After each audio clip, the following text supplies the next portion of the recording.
All right, all right, all right. So this should be this is going to be an entertaining day, I think. Uh, just my thoughts, just my assumption around it. Um, so, setup for the day is actually going to be pretty simple, I think, overall. We're going to give everyone a few moments to get in here. We usually have a little bit of stragglers after the hour mark. We're not doing the at everyone thing anymore, so it takes a little bit longer, but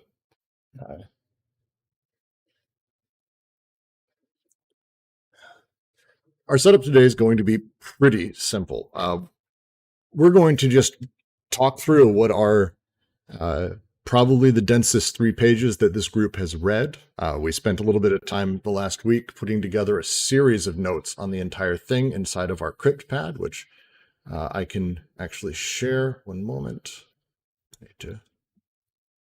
I will share in the chat so everyone can be seeing generally the setup we're going for.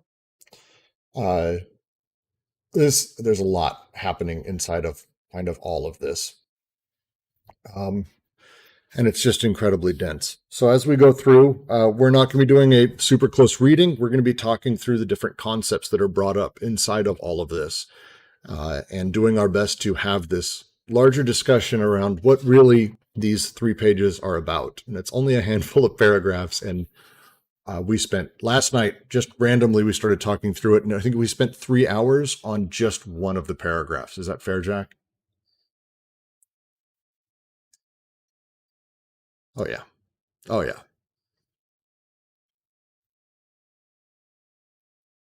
Oh yeah.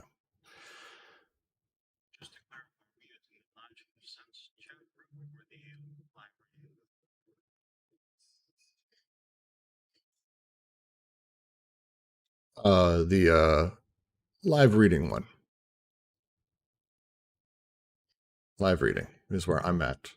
Oh no, it wasn't. Jesus. There. Uh, there. That's where I'm at. Jack, can you talk for me real quick, just so I can get levels?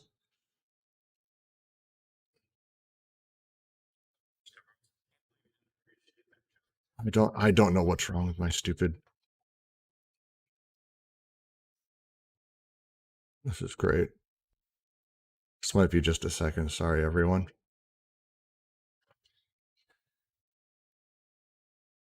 All right. That should do it. Jack, can you say hello? My name's Jack. Hello, your name is Jack. Excellent. Aren't you just clever? All right.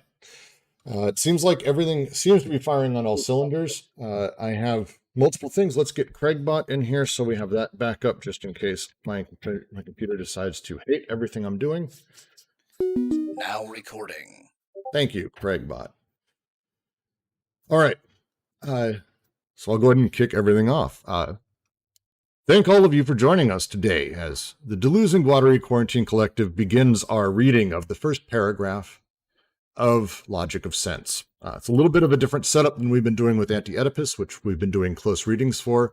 Instead, we spent the last week going over different concepts, different parts, different things that are happening within this. And this is going to be a very interesting, fairly dense discussion of a very short few paragraphs. Before we get going, I know we have a handful of announcements. Anything big that we want to toss out there? This Saturday, the Taoism, Zen, and Deleuze group is going to be wrapping up our introduction into the Tao Te Ching and diving into the first 6 chapters or verses of the Tao Te Ching itself. Saturday at 7 p.m. Pacific time.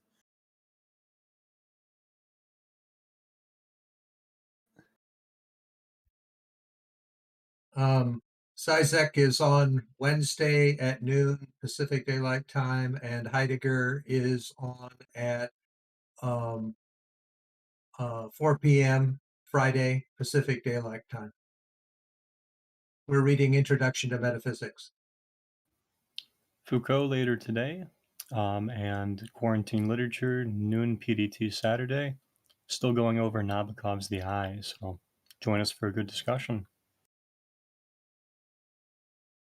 Yep, and the Bergson group is still reading, or is in the middle of reading Matter and Memory, Thursdays, 10 a.m. PT. And generally, just keep track of when and if your time zone switches to daylight savings time. The US is switching next weekend, so next week, this reading will be an hour earlier if your time zone doesn't change. Yes, we Americans, for some reason, decided to keep doing this, and we are going to forever have this. But be ready, because everything does switch, and we are based in the U.S., so we do make this switch. Lou is right. It's more fun for us because it means all of us have to get up an hour earlier, just in general, which is just great. Anyway, and then EU switches 2 weeks later. Just always fun. Love this time of year. All right, I have copied the PDF of the 3 pages into the chat if anyone wants to give it a download, give it a read as we sort of are talking through it. As we open into the first paragraph, the first paradox inside of this, the first series of paradoxes about pure becoming, I do want to read the first paragraph, and we'll begin just opening it up because it kind of is just going to explode from there. I'm excited and also nervous. Alice and Through the Looking Glass involve a category of very special things, pure events. When I say Alice becomes larger, I mean that she becomes larger than she was. By the same token, however, she becomes smaller than she is now. Certainly, she is not bigger and smaller at the same time. She is larger now, she was smaller before, but it is at the same moment that one becomes larger than one was and smaller than one becomes. This is the simultaneity of a becoming whose characteristic is to elude the present. Insofar as it eludes the present, becoming does not tolerate the separation or the distinction of before and after, or of past and future. It pertains to the essence of becoming to move and to pull in both directions at once. Alice does not grow without shrinking, and vice versa. Good sense affirms that in all things there is a determinable sense or direction, but paradox is the affirmation of both senses or directions at the same time. There's so much for us to have discussions. Where do we want to start today, Jack? But one of the things that sticks out to me in this paragraph and during this this paradox is actually the role of identity. So, right, when I say Alice becomes larger, I mean that she becomes larger than she was. By the same token, however, she is not bigger and smaller at the same time, right? With the eluding of the present, rather, there does seem to be this way in which becoming actually not only sort of like escapes the past and the future, but actually sort of relinquishes identities, right, or fits senses of being.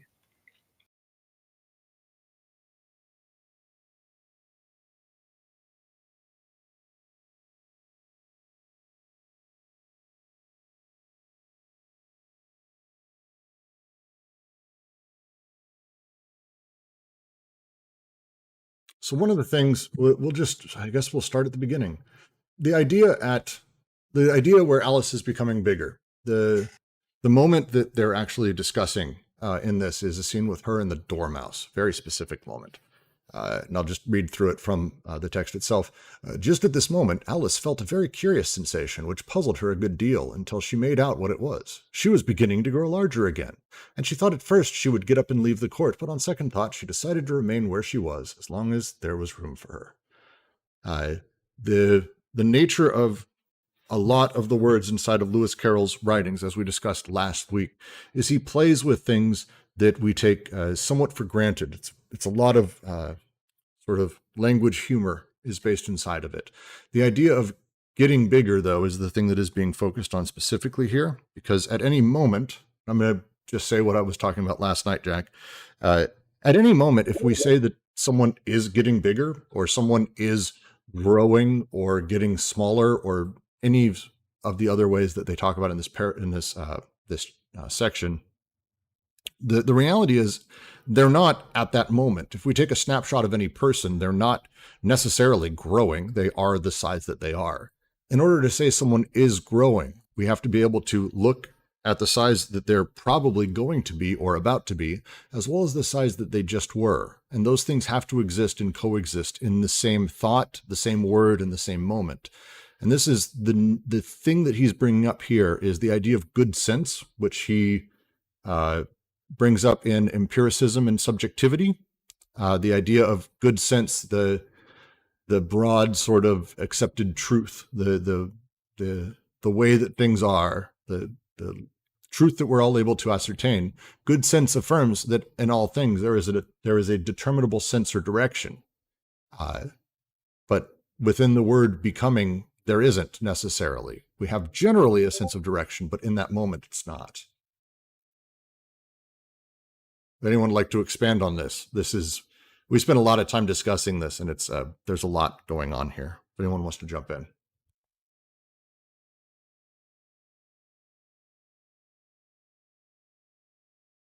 So, so can you hear me? Yes.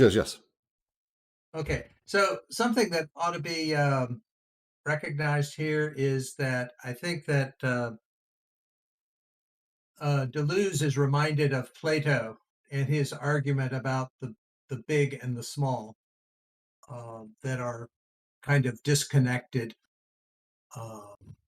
So Plato says, and I think this growing larger and growing smaller is like more a commentary on Plato than it is a commentary on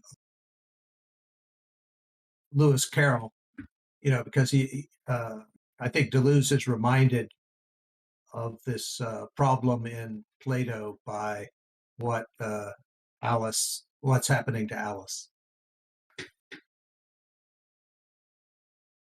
Well, yeah, I think the use of Lewis Carroll here is again the way that it's written and the way that Lewis Carroll goes about a great deal of his stuff is playing with things that we assume. And he's got this little part in here where he talks about these paradoxes of becoming, the paradox between future and past, day before, day after. Can I have jam today? No, you can have jam tomorrow. You could have jam yesterday, but never. We're never allowed to have jam today. Well, surely at some point I can have jam today. No. Playing with these sort of the way that words actually operate inside of us. And I think he's using that as a way to critique specifically that Platonic dualism that he mentions a little bit later. If I know, Kent, you have a bit of a background with Plato. Would you like to talk a little bit about the Platonic dualism he's talking about here? Because we spent too much time on this, and I figured I'd just save this for you. I don't remember the argument as well. I posted something in the live reading about it, but I guess it turns up in the Republic where it's an argument about relativity and saying that something is large compared to one thing and small compared to something else, and it's hard to reconcile the largeness and smallness of something to the other things that it's being compared to. But the kind of key idea, I think, is that that the large and small are separated from each other. They're not connected. I think we need to look at the concept right at the beginning of event. So he's saying that Alice and Through the Looking Glass involves a category of very special things, events, and we need to understand what the word event actually means. And the way in which event is being used here is that it means what happens to a thing, whether it submits to it or undertakes it. So this is an event happening to Alice. She becomes larger. And the second thing I think we need to understand is what becoming actually means. And I would read it kind of following from Kant in a way, in that becoming, there are in the Sophists, there are two understandings of being. One is being is eternal. That means it's unchanging. But being, then the other understanding is being becomes into something. And the word for that, the Greek word, is genesis, so it changes. So in this idea, there is an idea of change within that phrase, Alice becomes larger, there is change. And I think one of the ideas here is that the Platonic idea is that when we say something about something, it's a kind of fixed, it's unchanging, it's kind of a certainty. But in this thinking, in this paragraph, it's not to do with the present, i.e. that it would be large in the present, but it's becoming larger. And so it's kind of the past and the present are united within this.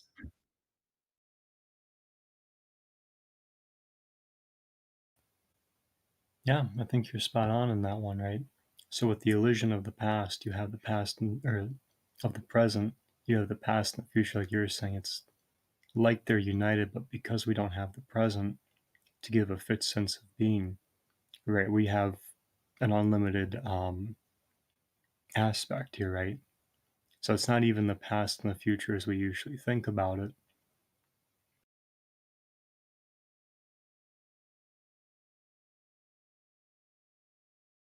Yeah, and he also says that good sense affirms that they're all things, there's a determinal sense or direction.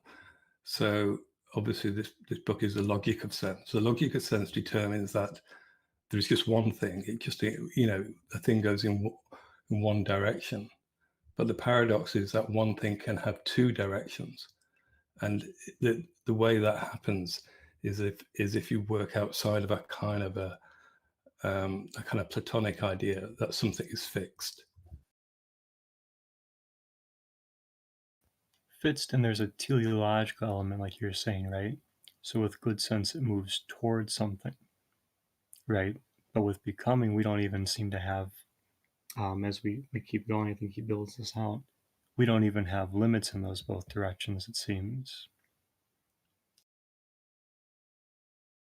Yeah, the way I'd approach this would be you need to analyze the later on, earlier on in the paragraph.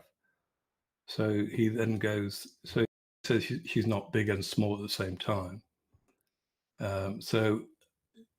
What is not being said is that she's not bigger and small at the same time, at the same moment. So again, it's an idea of change is happening within that statement.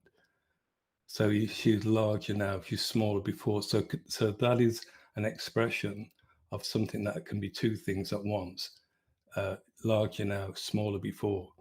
So there's an idea of what was previous, so the kind of temporal idea within that. At the same moment, again, it's a reference to temporality. The one becomes larger than one was and smaller than one becomes. So again, it's the moment that the one becomes larger than one was and was smaller than one was and smaller than one becomes. So there's using this idea of becoming the things that come into being.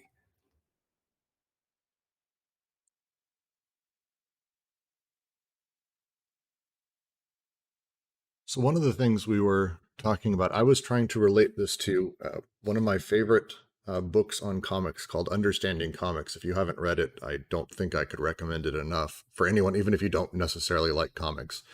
But it goes a great deal into how the panels of a comic work and the way that we perceive such things, as an example.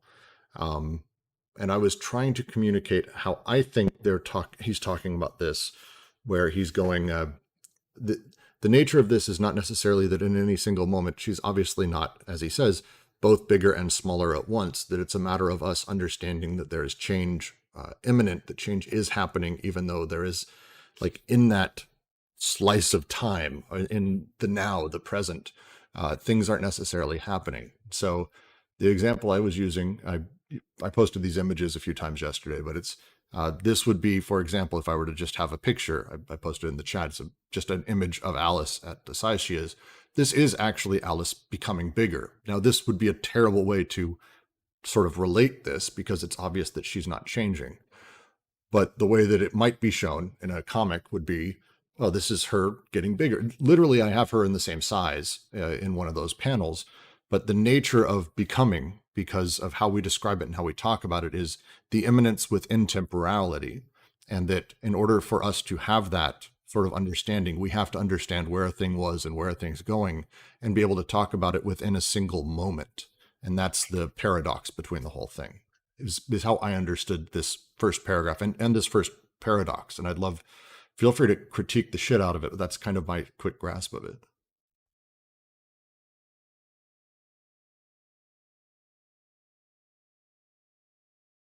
Yeah, I think the basic takeaway from this paragraph is that there can be one thing can be two things at the same time.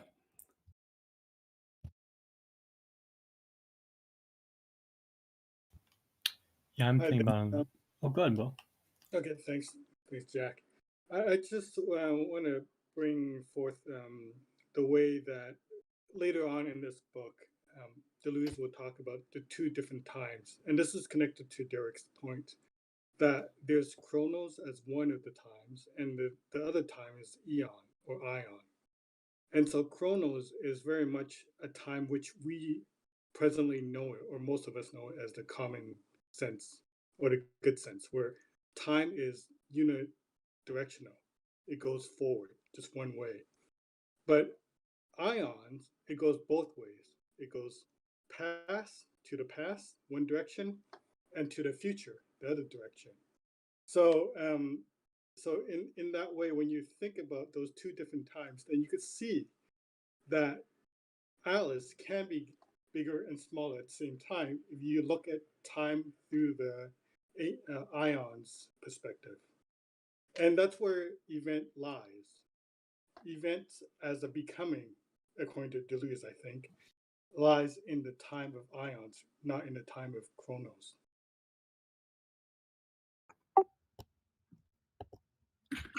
Something else that ought to be mentioned is that if you ever have any movement, that engenders a contradiction immediately.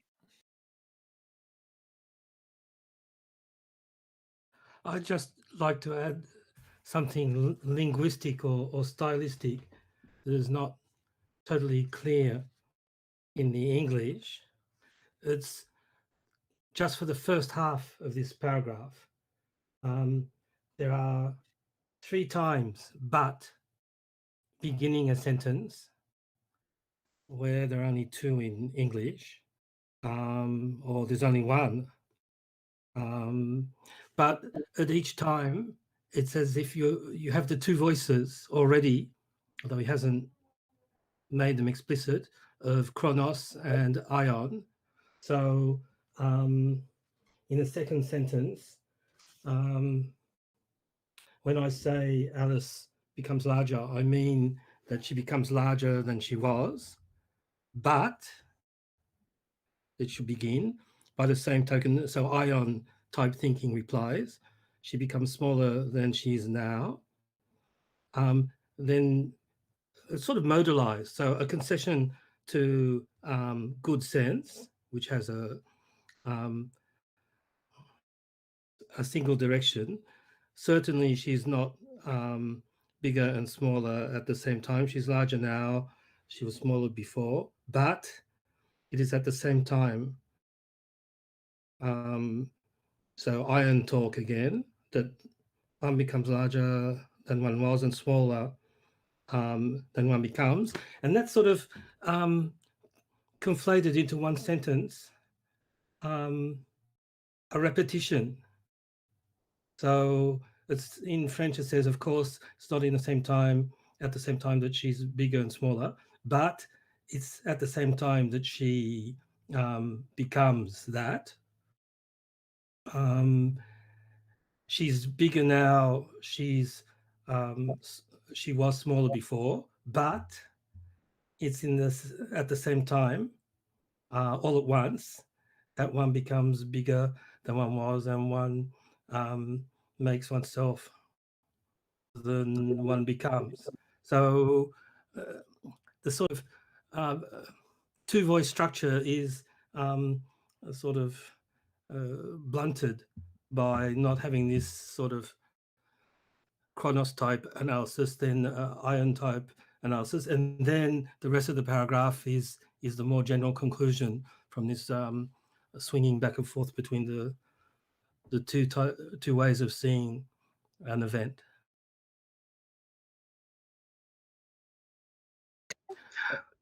Does this? Sorry, I'm new to this kind of chat setup. Am I actually audible at this point to the group? Yes, we can hear you fine. Yeah.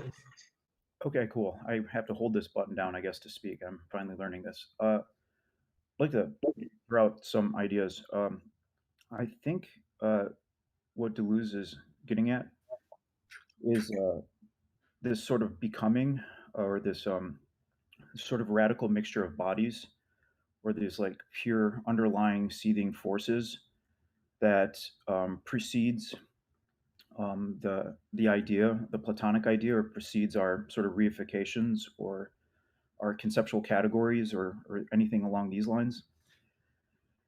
And I think what he's trying to suggest is that there's a kind of language sense and a kind of maybe thinking as well that sort of expresses this, and that this underlying sort of seething like confluence of forces, sort of this pure becoming, has some presence in how we understand the world. I think with events too, this ties in because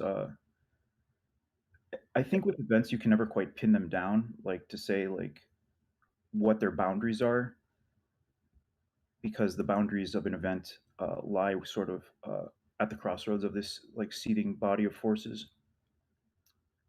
I have, I guess, other thoughts about this, but I gotta continue to compose them. I'll just leave off at that. I really like that.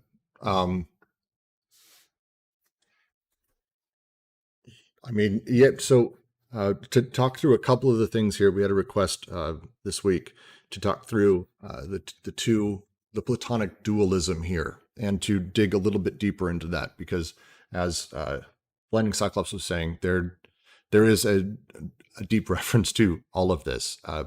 The second paragraph here begins to talk about the kind of two sides, the two dimensions that Plato talks about, that of limited and measured things, fixed quantities, permanent, temporary, an apple, for example, or Alice, and then a pure becoming without measure. The examples he uses here is the younger becoming older than the older. Hotter never stops. Hotter is just a consistent direction that temperature is going. Things are not always becoming hotter, but hotter is not a place where it's getting hotter until it's 80 degrees isn't really how that works. Hotter is just the natural state of getting hotter. The part sorry, if anyone, was I interrupting someone? All right. The paragraph after this, and it's where I think, correct me if I'm wrong on this, Blinding Cyclops. The next paragraph is where you're talking about this sort of the seething underneath layer, the subterranean dualism, where at once it's not the distinction between the model and the copy, but between copies and simulacra. The pure becoming, the unlimited, is the matter of the simulacrum insofar as it eludes the action of the idea. It contests both model and copy at once. It is that sort of, if we have model and we have copy, it's that third thing that sort of subsumes both and gives directionality to this. We were having a debate about this quite a bit last night, about what simulacra means in this case, because I couldn't find a great deal else about that. Terrence, I know you have significantly larger background in a lot of this Deleuze stuff. Thoughts?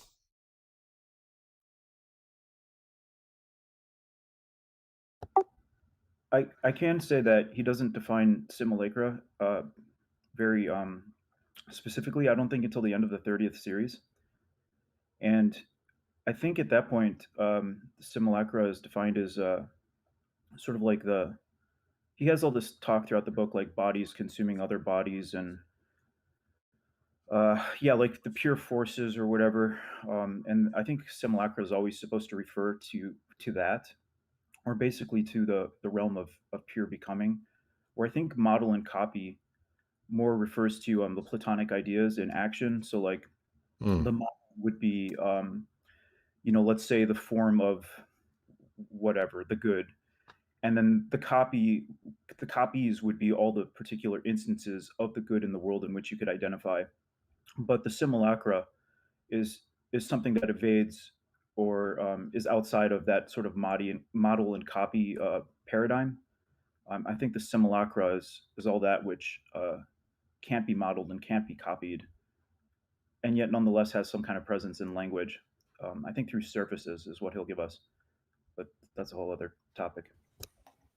I think the difference, the simulacrum, the copy, and the copy is a copy in relation to the model. The model is what it tries to copy. Similarly, the simulacrum also, in a sense, tries to copy the model, but without passing through the idea.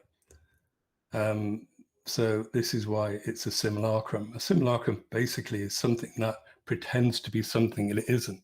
When you look at it, you think it is what it is, but it's not. And it tries to, in the Platonic kind of system, the idea is what things appeal to. It's what they want to, in Deleuze's terms, participate in.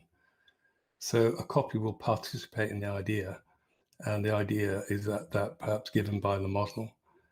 The simulacrum would like to participate in the idea, and but it can never do it because it can never go through the idea, and therefore, what the aim of the Platonic kind of system of ideas, according to Deleuze, is to, this is a kind of a vague quote from Deleuze, is to imprison the simulacrum at the bottom of the ocean.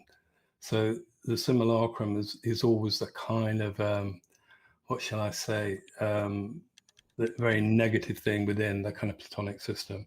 It's the thing that interests, by that very fact, it's the thing that interests Deleuze. There's a really good, I think, in the Plato and Simulacrum sentence.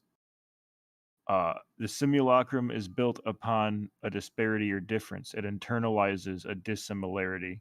This is why we can no longer define it in relation to a model imposed on the copies, a model of the same from which the copy's resemblance derives.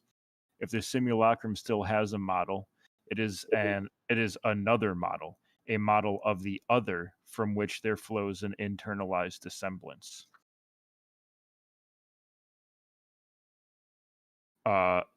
So yeah, like Terrence was saying, like the simulacrum is what eludes the action or the influence of the idea that is within the copy. It's difference instead of similarity. Yeah, exactly right. Yeah, and in paragraph 2, it lays out these two things. So that number one, what Deleuze calls the two dimensions. Number one is the dimension of the copy, the ordered representation of the idea, whereas number two is the dimension of the simulacrum, and what he calls the veritable coming mad, which has no boundaries, which never rests. It moves in both directions at once. This is, as he says in paragraph 1, this is the essence of becoming, is to move and pull in both directions. And the kind of reference at the end of paragraph 2 in Plato's Philebus. It's the notion of intensity, which is another very important concept within important idea within Deleuze. So things have intensity. So heat is not a fixed. So things can get hotter or colder. It's not a fixed thing. So it has movement within it, within its concept, hotter or colder, both of them. One thing that ought to be noted is that in Plato's Sophist, the sophist is more or less described as a simulacrum, and that comes from its participation in non-being.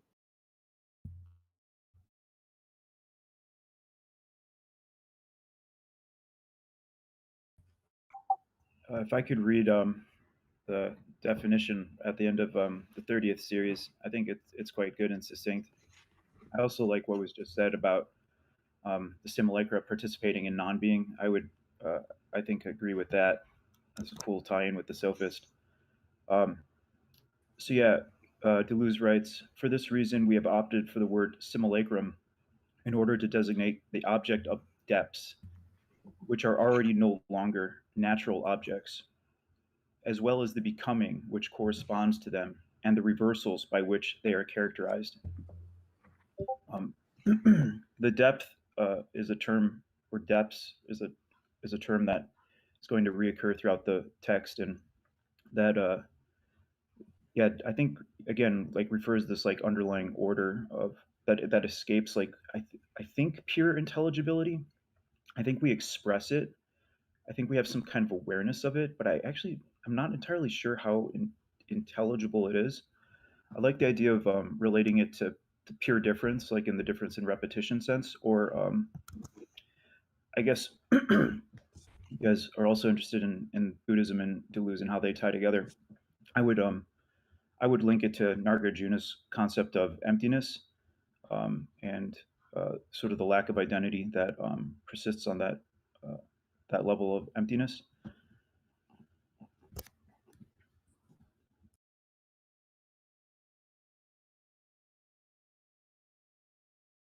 Terrence, I know you were trying to get a word in there. I'd love to.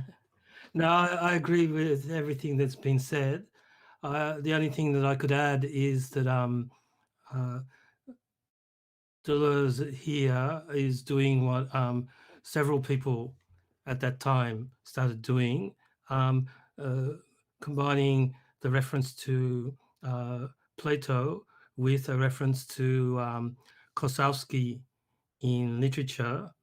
And Klosowski developed the idea of the simulacrum a lot, that he took from, I think, medieval theology, which would use the simulacrum as a way of deprecating the pagan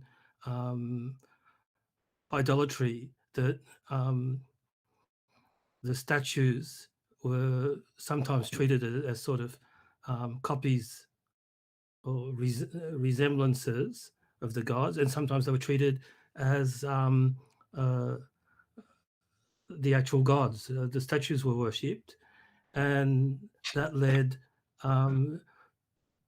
Klosowski to draw this idea that if you take away the Christian overlay, the copy is in representation, and the simulacrum sort of seems like, from an outside point of view, that it should be regarded as a copy, but it's regarded as something that sort of holds in itself.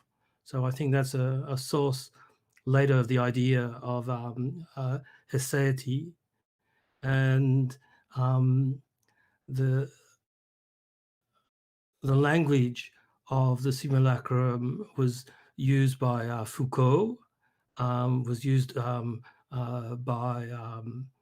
Lyotard a lot around this period.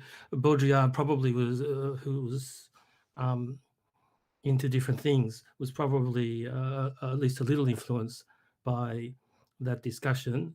And then I think after 4 or 5 years of banding it around as the go-to concept to get outside of representation, it was abandoned because there's this idea of similitude that is within the word. So it was linked to the idea of multiplicity, in the sense that we're composed of, from Klosowski's point of view, of multiple simulacra, and there's no I. But finally, they kept the idea, but changed the vocabulary because it was potentially misleading. I think it's important to remember that simulacrum is a Latin term, so it does come out of the scholastics. And one way to understand the way in which scholastic thought, they said basically man is a simulacrum of God. And this is a kind of Platonic reading. It kind of gives a good idea of how the simulacrum, the actual word that Plato uses is eidolon. But the simulacrum is the term used in the scholastics. And he says man is a simulacrum of God. And what that means is that he kind of looks like God, but he's not God. He cannot achieve the idea of God, what this essence of God. Therefore, on the surface, he looks like God. So man is made in God's image, but is not God. Therefore, is a simulacrum of God.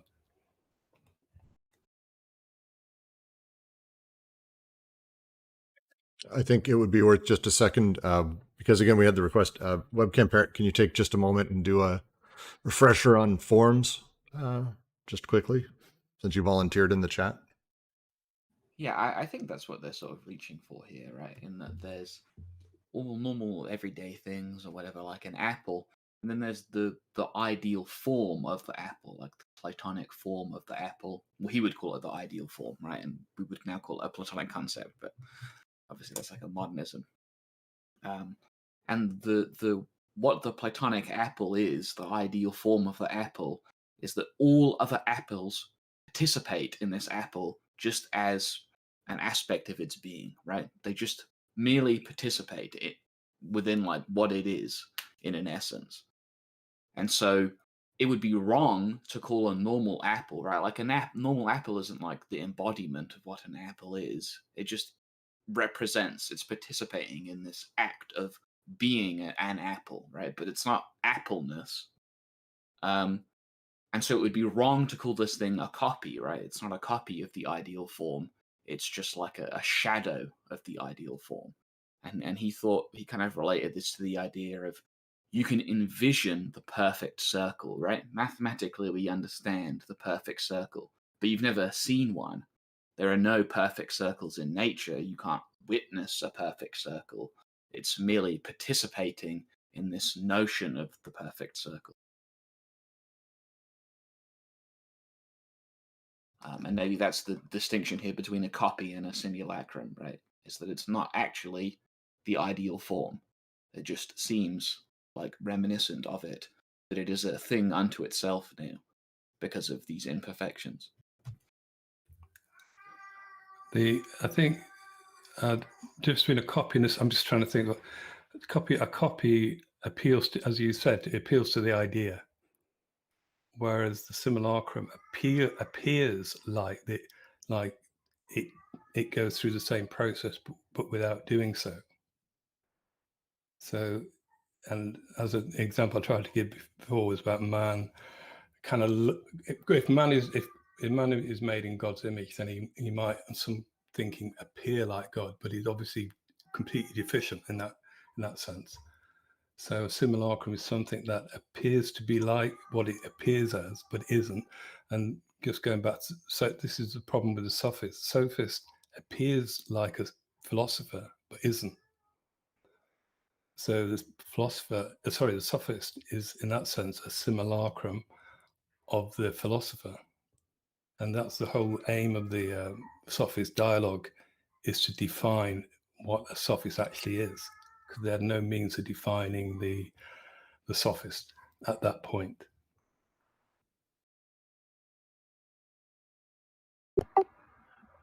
I think another comparison to Plato, even though it's not present in the text that Deleuze wrote, is to the Timaeus. I guess I sort of associate this this pure becoming and this simulacra with the chore or the chaos that he talks about in the Timaeus, more than I think I associate it with, say, like the sophist's nothingness or non-being. Even though I think there is an interesting dialogue or conceptual play to be had of that. Um, I think also like Deleuze's use of chaosmos also points to Plato's chore or chaos.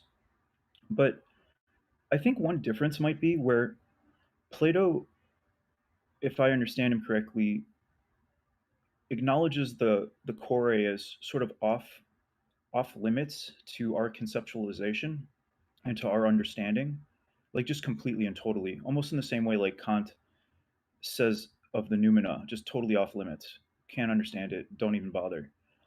I feel like Deleuze is tempted by that chaos and wants to acknowledge its presence uh, in our existence or in our reality. Though even reality is kind of a funny word to evoke here. I don't know. I have random thoughts about this, but anyways, I would just throw out that comparison as well to Plato's works. Yeah, to the Sophist, or sorry, to the Timaeus and to the chore.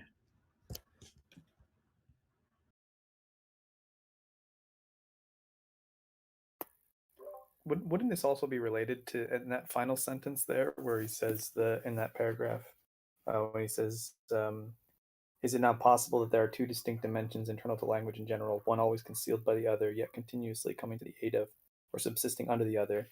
It's been referenced a bunch of times in other sessions. I don't remember the exact name of it, but it's one of Carroll's other works where it's a short exchange between, I want to say, is it Achilles and the Tortoise or one of those, where he's talking about his list of logical suppositions, and then every time he gets to the end of the list and he's saying, okay, now do you agree with my suppositions? And he's saying, right, but there's yet another supposition that's like subterranean beneath that, which is that I have to accept all of the previous suppositions, right? So let's make a new list. And they keep kind of making lists, and the point, by the end of the parable, they've been there for hundreds of years and the list is never finished because they have to keep adding entries that now include all the previous entries in order to be considered valid.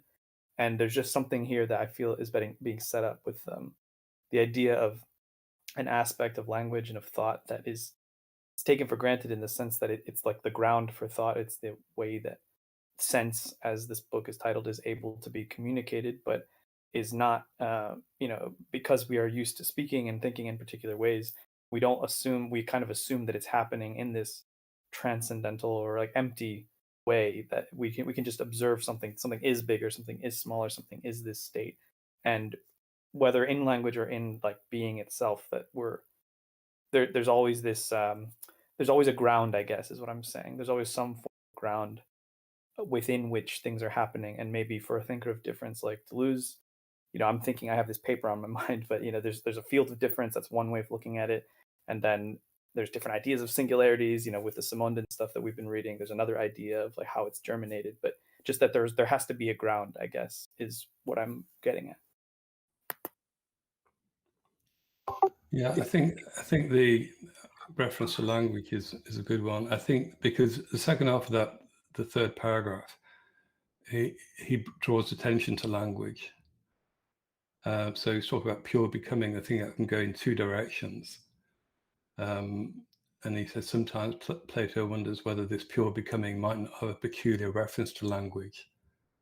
And he could this relation be perhaps essential to language, and as in the case of a flow or of speech or a wild discourse, which would incessantly slide over its referent without ever stopping.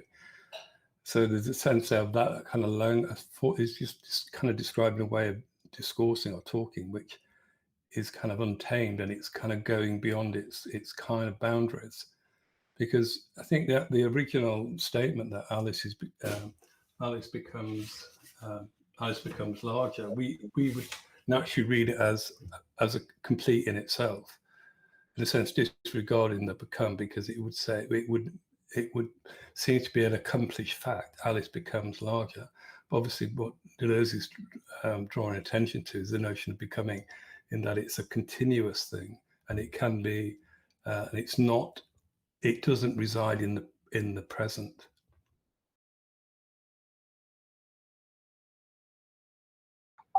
In the third series, he, I think, fleshes out that statement at the bottom of the second paragraph. I think one of the things Deleuze ends up arguing for is that, yeah, language has this dimension of sense, and that, as he'll frame it, that's not oftentimes acknowledged. He'll use this phrase throughout the book: denotation, manifestation, and signification, as three, sort of like the three obvious, or maybe the three like taken for granted aspects of propositions. And I think that translates to something like: denotation refers to the state of affairs, manifestation refers to like desires and beliefs, and signification, I think, refers to like logical operations, maybe Platonic operations.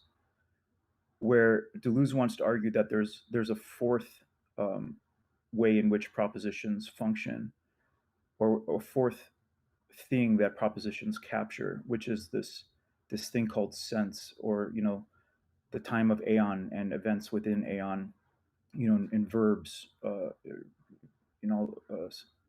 stuff like this. So yeah, I think that line at the end of the second uh, paragraph is pointing to Deleuze sort of taking this stance, like arguing for sense, and sense embodied in certain kinds of propositions. So do you mean the third Sorry. paragraph? Go ahead, Derek. No, sorry. So I was just asking, I just confirming whether it was the second paragraph or the third paragraph. Third, I think he's talking about. It's the second paragraph on the Yes. page. So Thanks. Yeah. So I was just thinking of the argumentative structure. For me, Deleuze considers the idea of growing larger, which is change. And then he says there's becoming, which is not the same as change, because change is just sort of rearranging things and getting a different distribution of quantities. But growing bigger is change, but growing larger than one was and smaller than one will be is something else that's inside change. And then he looks around in the history of philosophy in the past to see, is there anything like that? And he sees the idea of the model and the copy and the simulacrum.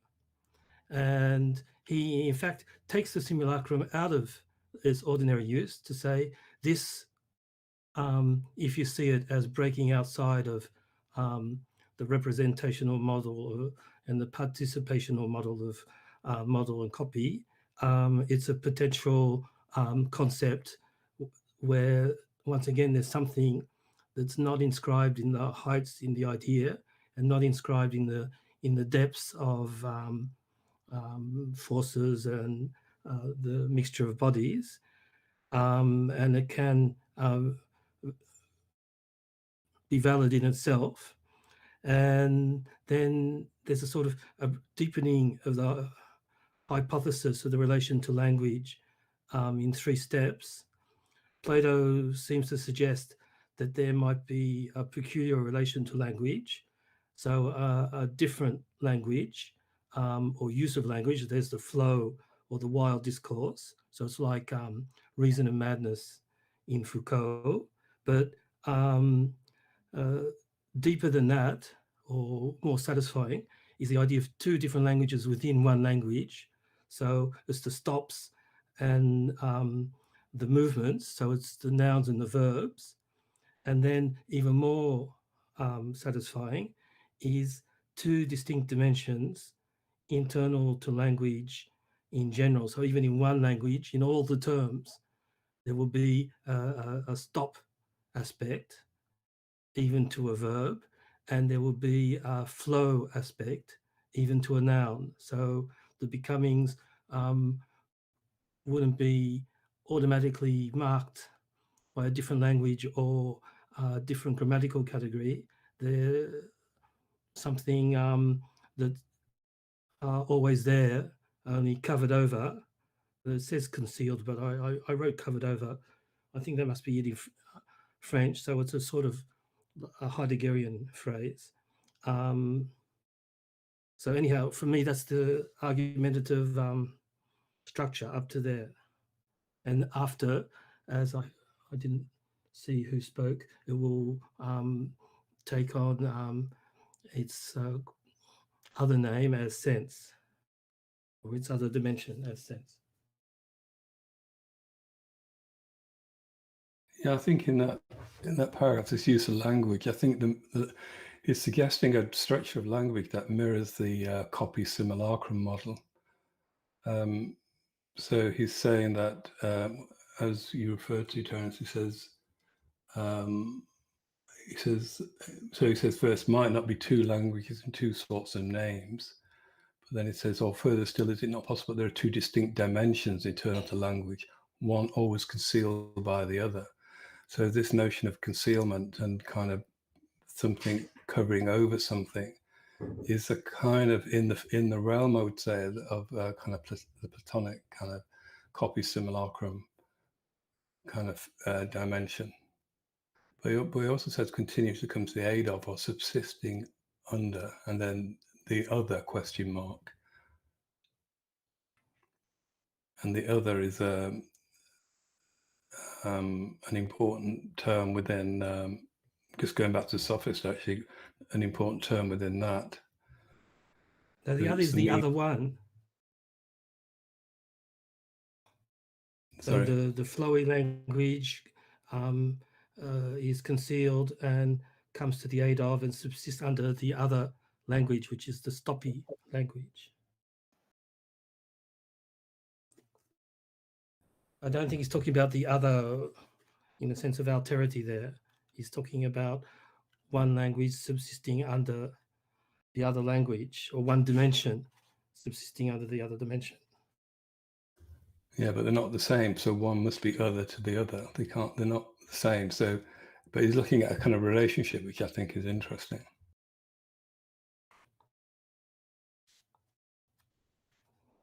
So the language of flows would be a dimension underlying all the language of stops and fixities and of ideas and copies. There will be the language of flows and simulacra under.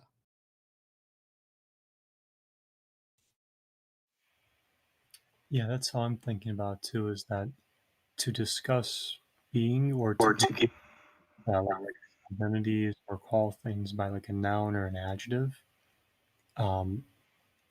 that's only possible through that other aspect of language, which is what's getting at with flows, right? Which is going to be your verbs and actions that make events possible in language, right? So there's like the sense of them, if we tie it back to like objects and that.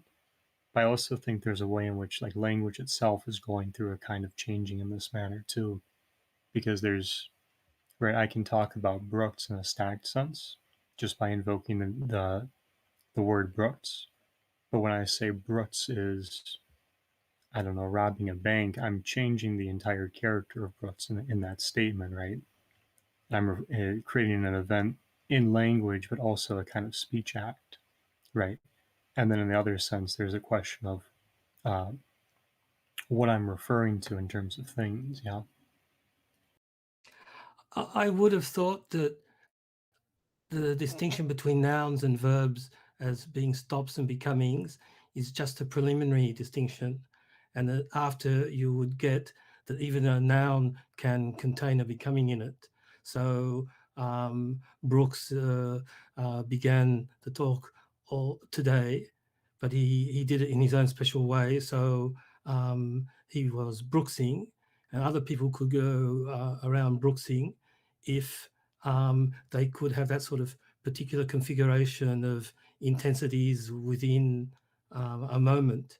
So Deleuze later will say it's the infinitive, but anything can contain an infinitive inside it, not just a verb. So I think that's the significance of the third hypothesis. You've got a special relation to language.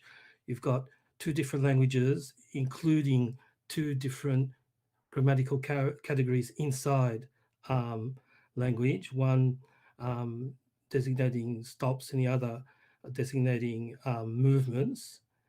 And then even more continuing the analysis, within each main grammatical category at least, there will be the two dimensions in each word, both dimensions in a noun, both dimensions in a verb.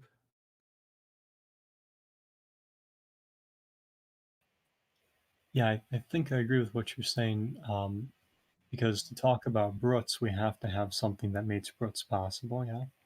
Right, some event that's creating Brutz, but in the sense that Brutz isn't, the identity of Brutz isn't really fixed in that event, right? Because it's staying in both directions at once, just like we see in Alice in that last paragraph where she wonders if she's Mabel and all those other people, right?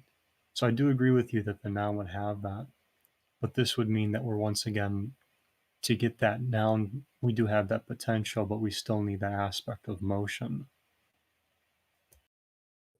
I think in Proust and Signs, he'll get into this idea a little bit more and talk about like perspectivism and viewpoints, and that like the thing that is Brooks is the thing that is experiencing the world in the way that Brooks is experiencing it, and that without sort of like aesthetics and art, that world that is experienced by Brooks would never be able to be produced or expressed into the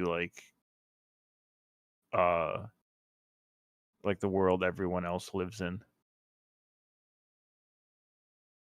So I think it's somebody was talking about the ship of Theseus earlier, and I think that's a really good point. Is like we're talking about stuff that's like spontaneous and novel and always becoming.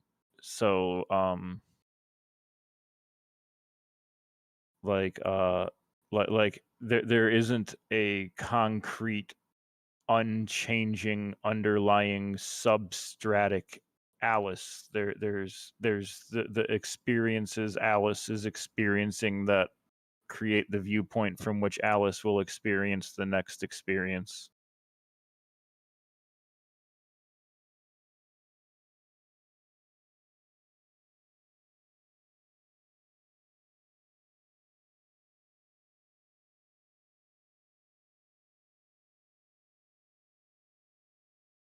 Where there is the unity of the event becoming, right? It ties the two directions together.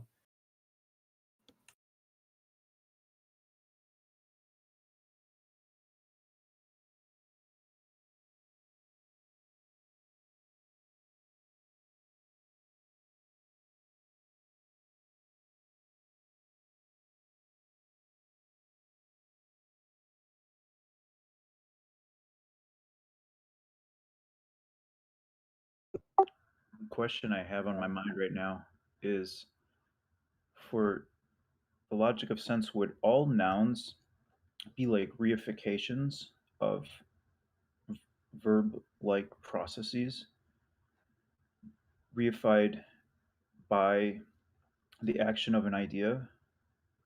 Is that an implication right now, or does anyone else get that?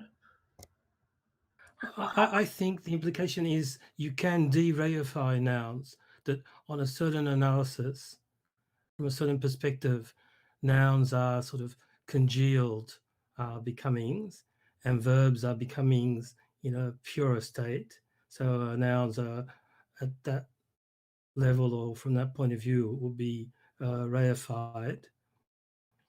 But on the hypothesis of two dimensions everywhere in language, nouns are not necessarily reifications, and verbs could be just as reified if you treated them the wrong way. Though I think he's opening up, maybe you're right to say, from the point of view of good sense, nouns are far more reified than verbs, but he's opening up the idea that there is sort of, from the nature of language itself, non-reified dimension to nouns as well. Yeah, it's almost like I don't know, I'm just kind of on a limb here, but by thinking through the function of a verb within a proposition, and by thinking that through, we realize maybe the verbness or the verb likeness of all aspects of the proposition, something like that. I'm not sure exactly where I'm going with that.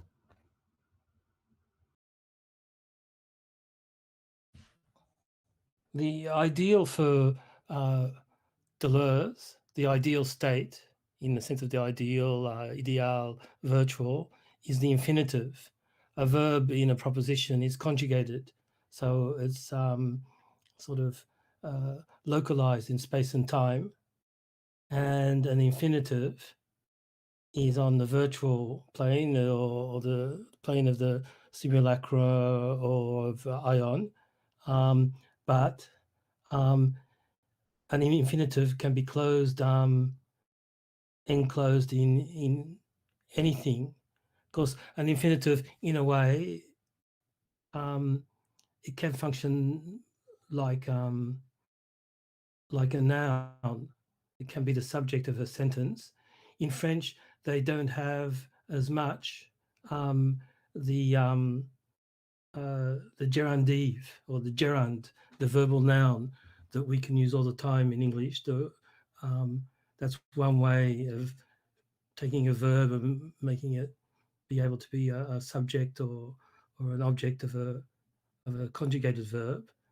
But in French, what corresponds to the gerund most often is an infinitive. So Deleuze later treats that as sort of the paradigmatic instance of the event, or the vocabulary that can indicate an event the best. That's interesting. If I'm not sure I have my grammar correct, but isn't in English the infinitive of, let's say, being would be to be? Is that right? That's the infinitive form in English? Yes. So you can say to be is complicated, or being is complicated. But in French, you're more or less obliged to say to be. The gerund is in ing is usually bound. It's before, it's after in. So in being, I affirm my singularities or something. So you don't really get the ing form in a pure state, but in English we can do it. So our language is more complicated from that point of view, to say what inside the noun can indicate the event. But in French, it's the infinitive. To eat hurts more than it doesn't, or to eat meat hurts more than it nourishes. For example, so to eat is the subject of the verb. And it's at the same, so it's got a noun behavior because it could be a subject, and it's still a verb. because it indicates the action of eating. So this is interesting to me because, yeah, reading like Deleuze's thoughts about the infinitive, at least in English, that didn't make as much sense to me because the infinitives actually seem kind of flat and sort of static. But what you're suggesting is that in French, the infinitive form of a verb has almost like a in English progressive verb form to it. So like an ing. So like the gerund would be sort of inherent in the French infinitive version of a verb. Is that right? I guess so, because although that's not the main idea, but I guess so. It has all that in it because there's just the infinitive as the main form. It's a verbal noun. So it has a notion of progressivity or duration inside it. It's not automatically a point. Right. The word, if I were to say I walk, that's the infinitive.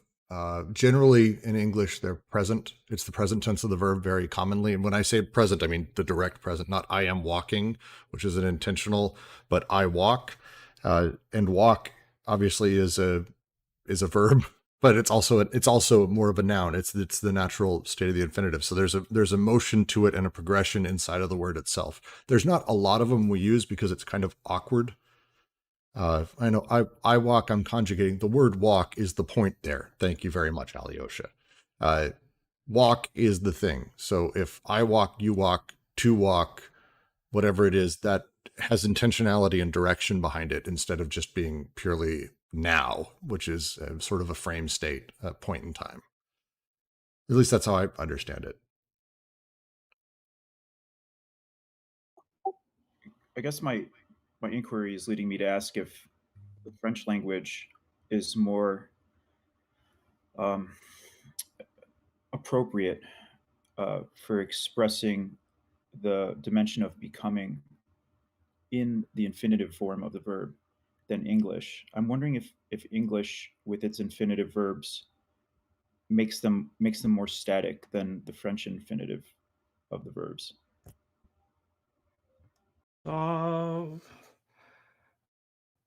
You may be pushing it a little there. Strictly in English, you should be talking about the bare infinitive without to. That will be the unmarked form outside a space-time reference system. And that would correspond to the infinitive in French.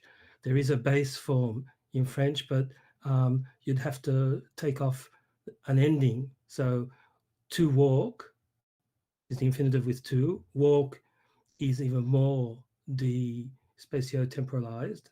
In the linguistics that I've studied, the linguistics of enunciation, which is close to a form of linguistics that Deleuze used, once you get to that despatialized, detemporalized form, it's closer to the concept and not its actualization. So it's closer to the virtual form. In French, to walk is marcher with er at the end. And if you wanted the equivalent of a bare infinitive, you have to assassinate the word and truncate the er and just say marche. So when you're being really linguistic, you can do that. But because it's an entire word, marcher, that has the to and the walk in it, is that more reified or is that more virtualized? Could argue either way, I think. I think it might be useful to look at the paragraph on page 2, the second paragraph, because I think there is a reference to the infinite in here, and obviously the word infinitive refers to something without end. And at the beginning, he gives a kind of definition of, so this first thing we're reading, first section, is a paradox of pure becoming. and which he kind of defines it. So it's the paradox of pure becoming, with its capacity to elude the present, is a paradox of infinite identity. So I think the question you were asking about the ability to express becoming kind of depends on what you mean by becoming, I think. And I think he's started to talk about what the actual meaning is. So he talks about the paradox of infinite identity. And so if becoming has these two directions within it, the future and the past. The infinite identity of both directions, or sense at the same time of future and past, of the day before and the day after, more or less, of too much and not enough, of active and passive, and of cause and effect.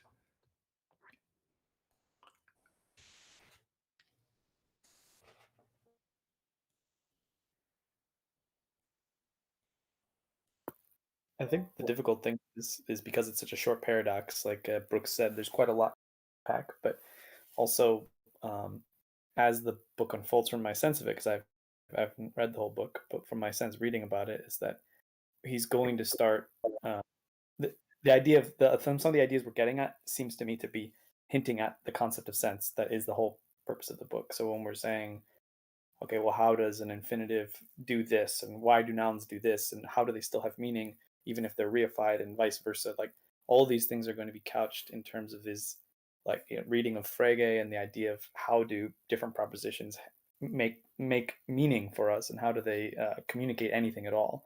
And my sense, again, from not being an expert, is that this idea of sense being something that kind of like roams about, it's not something that you can pin down. It's not even linked to intention, because even accidentally composed statements by someone jumping on a keyboard can have sense. That there's an aspect of language, of all language, that is not tied to just the typical ideas of denotation, reference, and these kinds of things. And I guess that was, again, I'm only bringing this up here because it seems like we kind of gotten stuck on this idea of particular grammatical functions, but all of it, in my mind, should be serving towards this idea of whatever forms of language we're speaking about. There's kind of been classical ways of analyzing them, and from analytical perspectives and linguistic perspectives, saying this is how meaning is expressed in this form, in this form, in this form.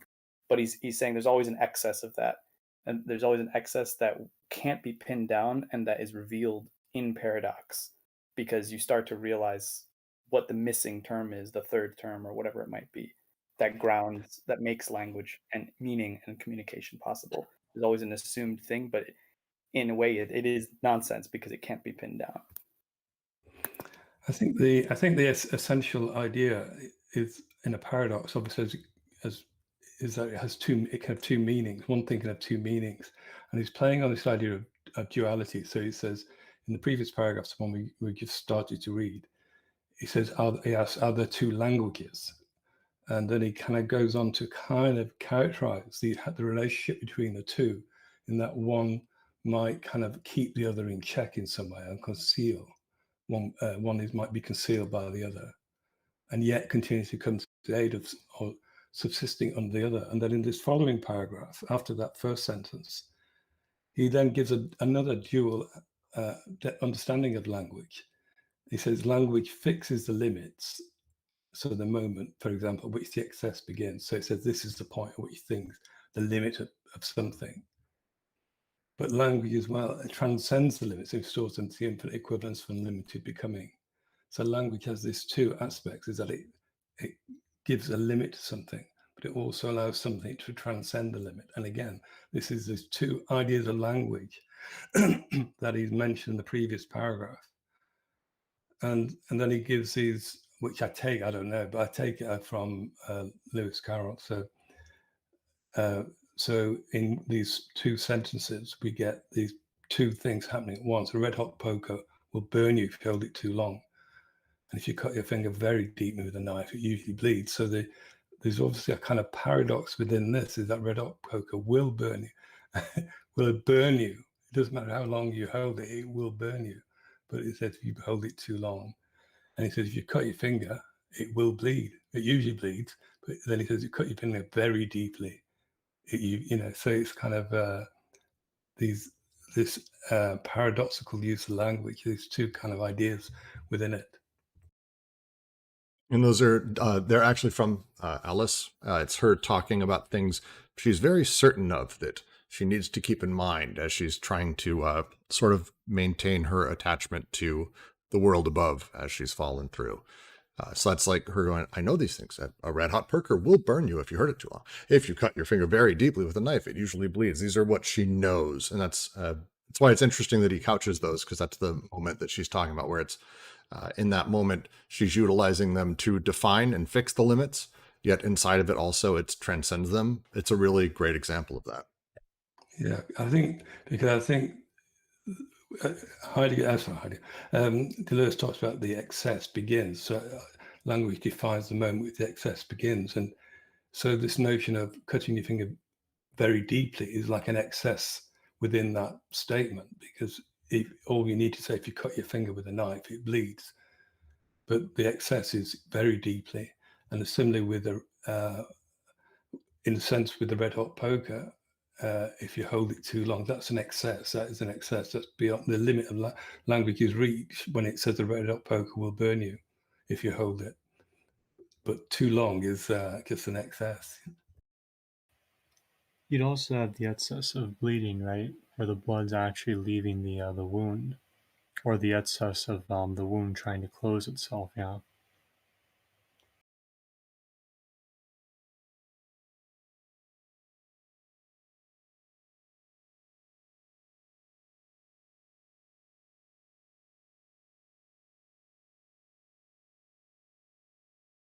I think one of the things Deleuze is trying to do is trying to kind of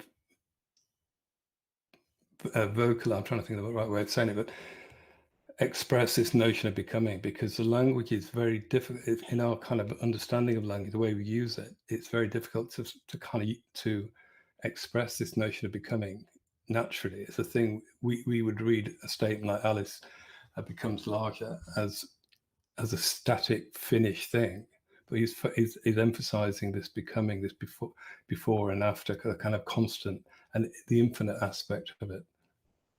And I think this struggle with kind of a struggle, this kind of really trying to pull out this thinking, and he's obviously using Lewis Carroll as a very good as a model for that. Well, and he uses them, and as the final paragraph talks about, all the reversals that he mentions in this second to last paragraph ultimately have one consequence. Alice throughout, now really all of both the books, but definitely inside of Alice in Wonderland, she loses her identity throughout. She falls down the rabbit hole.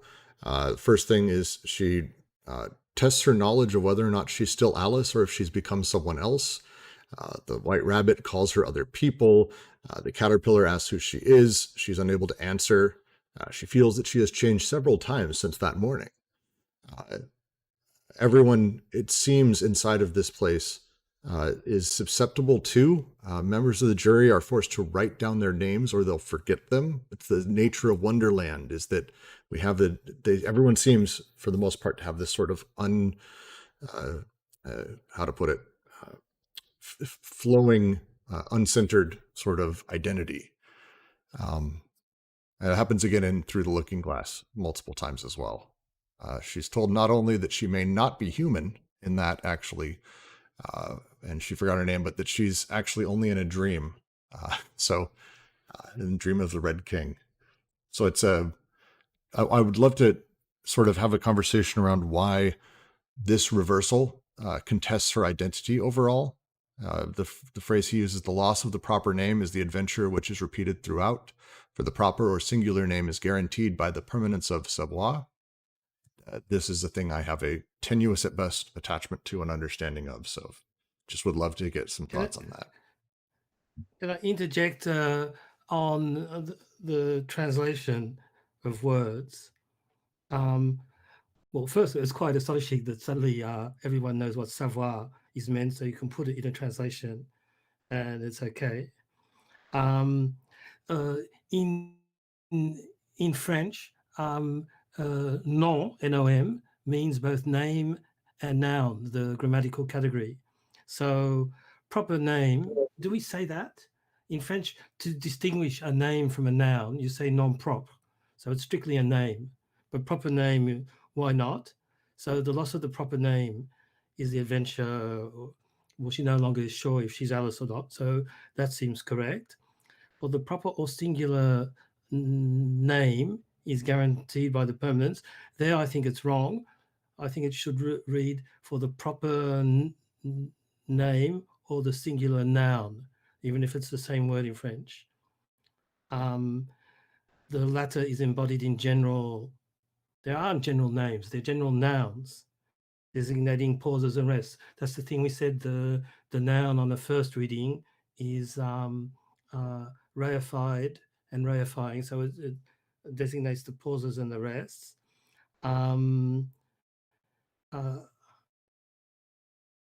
With which the proper name maintains a constant connection. So the proper name is in constant connection with nouns and substantives and adjectives and properties. And when the substantives and adjectives, or the nouns and adjectives, substantive is the same as a noun for me, begin to dissolve, when the names of pause and rest, you can consider that a noun is a name of a pause or rest, of which the extreme case is when it's a proper name of someone. But I would insist that at least we have a thought that name is also noun. So when the nouns of pause and rest are carried away by the verbs of pure becoming, that seems to fit, that it's more nouns than names. And what does it mean when the nouns are carried away by the verbs? It's when the verbal aspect or the verbal dimension of the name is uncovered or comes to prominence, that you're not going to speak a language of pure verbs. That would be horrible. But that's why either you regiment language and you get rid of the nouns and the stops. That's one of the hypotheses you considered. Or you consider the language itself already has both the pauses and the stops and the flows.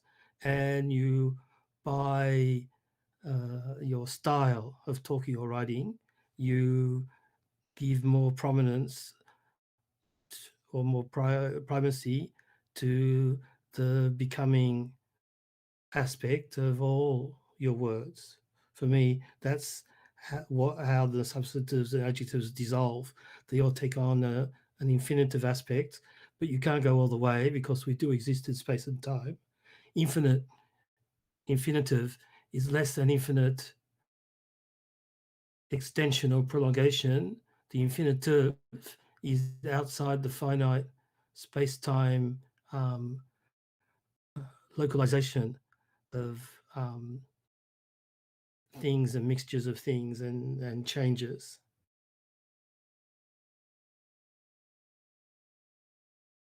Does that make it more plausible? Actually, I'm convinced.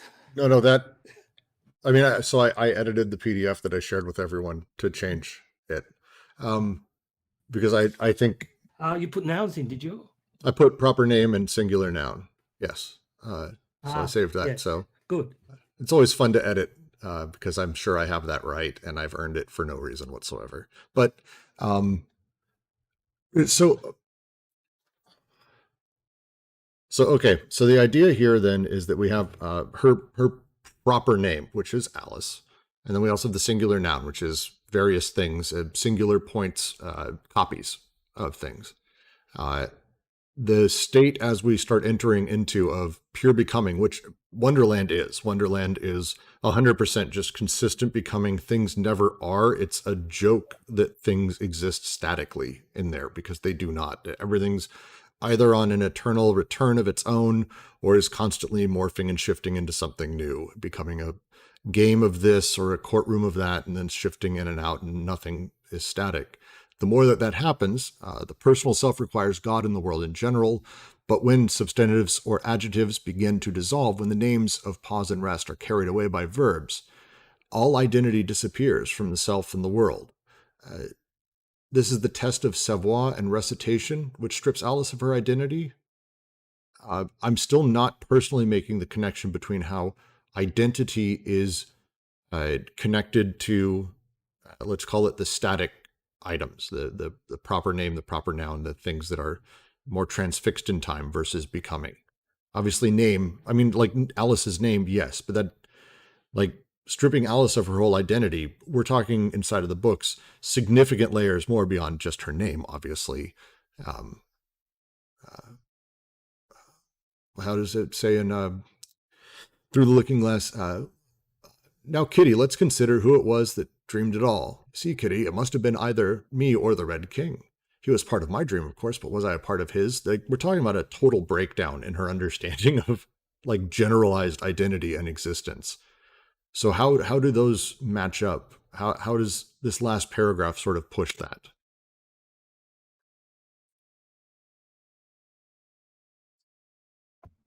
I can hazard an answer. It's not going to be everything. I really like everything Terrence has said tonight. I feel like it's so eloquent. I'm just gonna put like a dumb pile in front of you all, and maybe there'll be something here to pick apart. Welcome. This is how I feel every day. All right. Well, I feel like I'm in good company at least. All right. So I'm going to use myself as an example. My name is Rich. When I think of myself by using my name or introduce myself, hi, my name is Rich. It seems to me like I'm giving like this name, this noun, and a certain kind of conceptualization associated with it, but one that is in some ways misleading. And I I think what Deleuze is suggesting is that underlying this name and this noun and this identity is um, yeah, again, all these sort of forces, right? So like, and then these forces are portrayed or expressed in the verb of a proposition. So really, I think what I am is something like speaking and breathing and staring at my computer and sensing the chair that I'm sitting on, and sort of a variety of processes and expressed as verbs that I am then presenting as if a single unified bundle when I introduce myself as Rich. But really, again, underlying it is all this other stuff. And I think Alice loses her identity in a similar way, though. Of course, it's it's not a perfect comparison, I don't think, because Alice is a fictional character and I'm supposedly a non-fictional character, or whatever. I'm flesh, and Alice is symbols on a page. Um, so, but I think nonetheless, like it's Deleuze is pointing to something similar, like Alice's adventure when she loses her identity as she gets immersed into a world of this pure becoming, the nonsense, things happening two directions simultaneously, and then Alice's identity sort of gets lost within that. Okay, that's the best I got right now. Hope that was something. Yeah, I could add to that.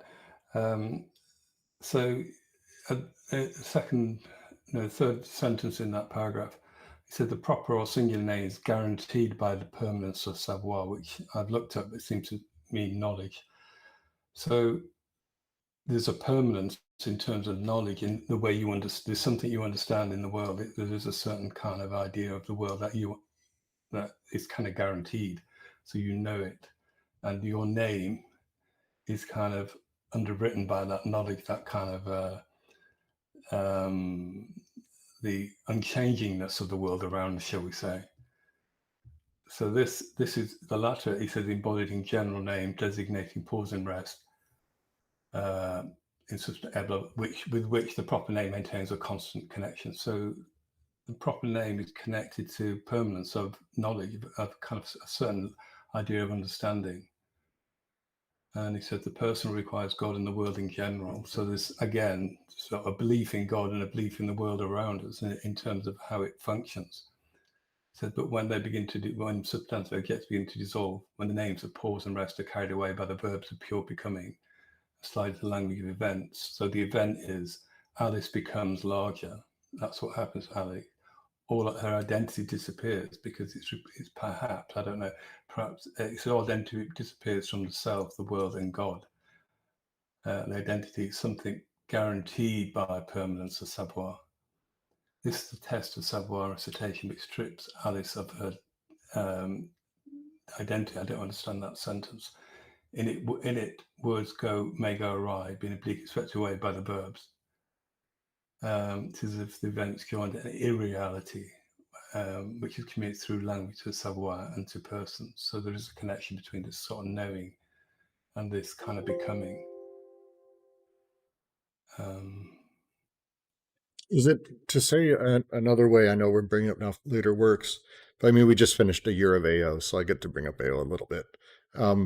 This feels a little bit to me like the idea of the self, the noun, the proper name being a static representation, in sort of that sense that, yeah, as life is a series of becomings, as life is constantly a process, the more we embrace that, the more we understand that things are a process, the less we're able to deal with direct statics. And as he ends, and it's the final sentence, I think, kind of goes along with this. How does he say it? Paradox is initially that which destroys good sense as the only direction, but it is also that which destroys common sense as an assignation of fixed identities. This idea of the nature of becoming an event, when fully understood, destroys good sense, the idea that there is a singular truth direction as the only direction, but it is also that which destroys common sense being the widespread understanding that that truth exists. The way we have it, the way we've kind of hashed it out, a wonderful piece I saw written on it says, common sense is the mean by which good sense applies universally to all thinking subjects. We're led to believe by the image of thought that two or more thinkers, provided their capacities for thinking are capable, will always arrive at the same solutions. Again, everybody knows because to know is to recognize not only one's own sense of what is correct, but the general distribution of correctness of a given thought. Deleuze is not a fan, by the way, of good sense or common sense, I'm pretty sure. So the idea here is that this natural state of becoming destroys fixed identities, whether noun or name. I think we are in a state of sort of certain fixedness, I'm trying to think of the right word for it. In our relation to as he said, the world and God, there was a certain understanding we have that we carry around with us, and that our name, which perhaps is our identity, is guaranteed by that, our identity. But the sentence before the one you just quoted, it says personal uncertainty. So this is this sense of the injection of certainty in relation to oneself. Personal certainty is not a doubt foreign to what is happening. So happening is, I would take as a kind of reference to becoming. So is not a doubt foreign to what is happening, but rather an objective structure of the event itself. So it's part of the event. The event is what happens to us. Insofar as the event, which is becoming larger or smaller, moves in two directions at once, and as far as it fragments the subject following. So the subject is fragmented in this double direction. So this is where the loss of the proper name kind of comes from, because the proper name relies on permanence and certainty, whereas the idea of becoming does exactly the opposite. It kind of splits in two and goes in two directions at once, and it fragments the subject following this double direction. And it goes on to that sentence you just quoted initially, that which destroys good sense as the only direction. So the paradox, we have this sense that there's only one direction to go in, there's only one meaning. but it is that paradox destroys that good sense. It's then that which destroys common sense. So the common sense is looking in the other direction. It kind of gives fixed identities to things. It makes it of this you are Alice, or you are whoever you are, So I think that sentence has got two directions in it, I would say. I think I can justify why he uses the French word savoir, which sort of ties into this discussion. In French, you've got two words for savoir, two words for knowledge, savoir and connaître.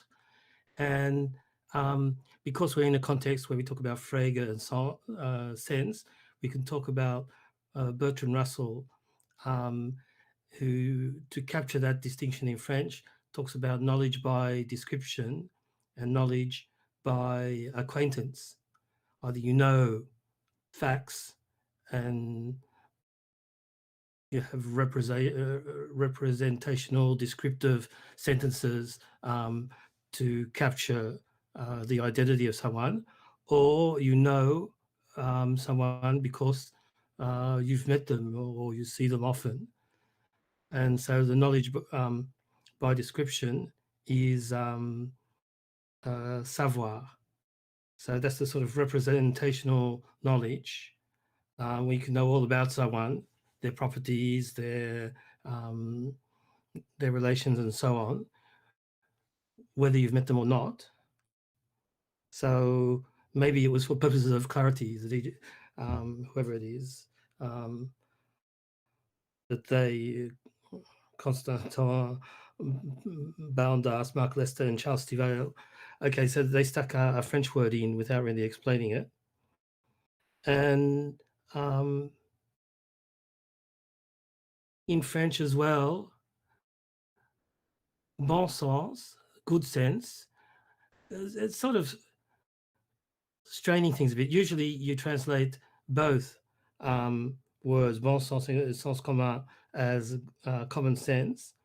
But the good sense is, I would say, if I had to give a sort of a feeling of the difference, good sense is what is obvious once you think about it.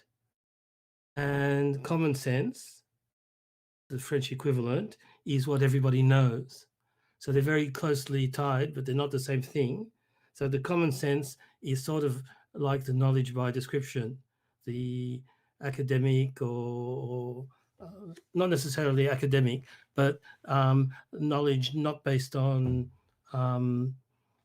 direct experience. And that's the knowledge that assigns everyone their place in the world, and they're defining or describing properties.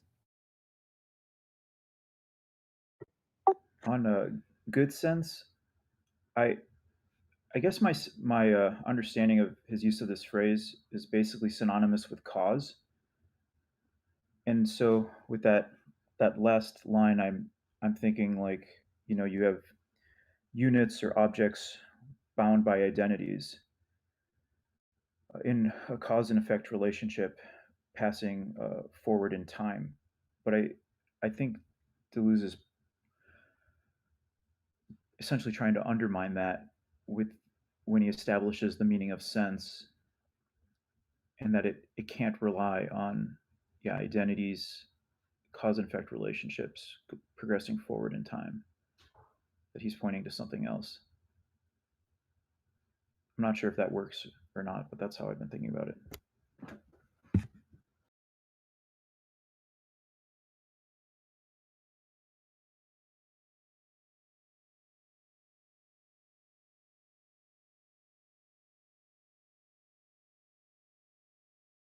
And I'll just add another thing. I guess I think of him using the phrase common sense in sort of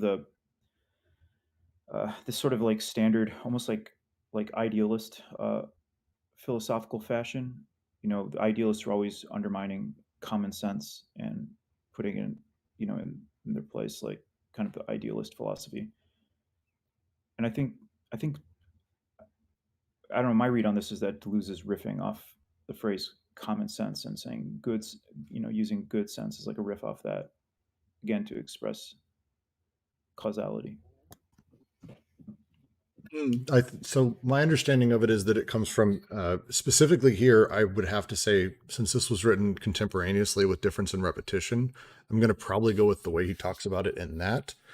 In that, it's very much that good sense is, let me use it in a phrase, that boy would go to college if he had the good sense to know what he should do. That idea of good sense is this appeal to what is the godly real truth. His critique of it is sort of in line with Nietzsche overall, but it's the idea of like that there is a such thing as a good sense. There's a North Star that we can follow morally. That's good sense. Common sense is instead a secondary term that sort of works to obviously assume that there is a good sense, but applies it colloquially to a large group. So instead of the appeal that good sense has to the godly or the ideal, common sense is the appeal to large numbers.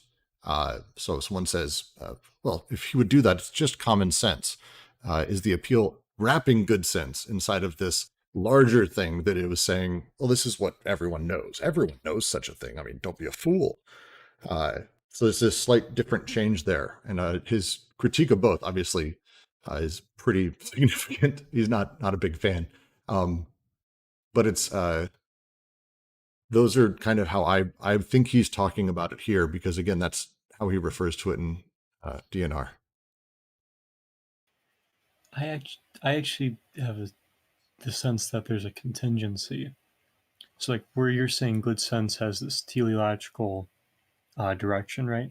So there's an ontological point about something tending towards something or moving toward a purpose, yeah, and a way in which that that essence is distributed in common sense to that group, like you're saying. If paradox challenges and destroys that, the sense I'm getting out of this then is that paradox has a relationship with those two. So like this event of becoming would actually challenge those two others, yeah.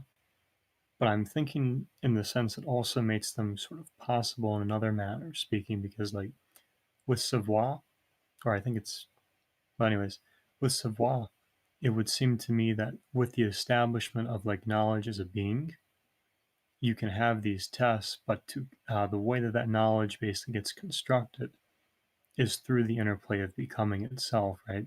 So knowledge would seem to even have its own ontological being, but also a becoming that undulates that so as to make that being possible, right? And so what I'm thinking is that in this sense, the paradox of the event is to not only like enable that being, but also to actually challenge it. And I think this is even why this paradox is something of a struggle, is to also basically take it down.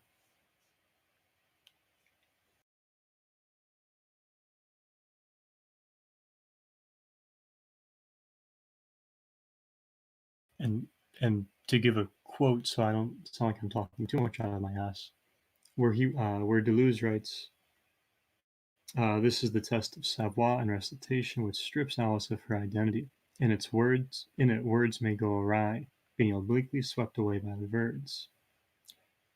It is as if events enjoyed an irreality which is communicated through language to the savoir and to persons.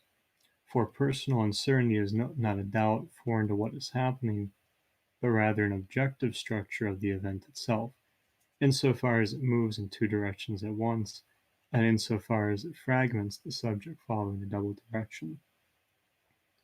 So what I'm getting out of that is like the personal uncertainty is very much part of the event as an objective structure. So right, with the sense of becoming moving in two directions as once, right, objective or rather the personal uncertainty is contingent on that. And I think there's a way in which common sense and good sense have this role in relation to pause with those events to try and sort of resolve that in a manner of speaking, right? So as a solution to a problem. But then there would still be the problem of the event and the becoming that continues, right? So once you have the erection of common sense and good sense here, but you also have paradox not only making that possible, but also knocking it down so as to change it, which I think is basically what the simulacra would do.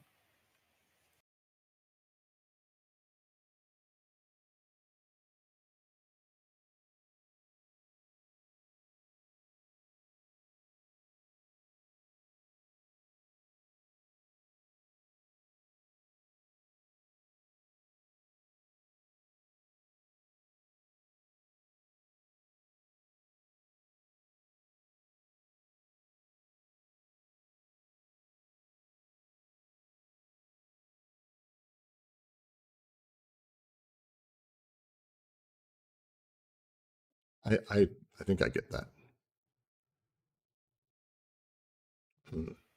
I could be wrong.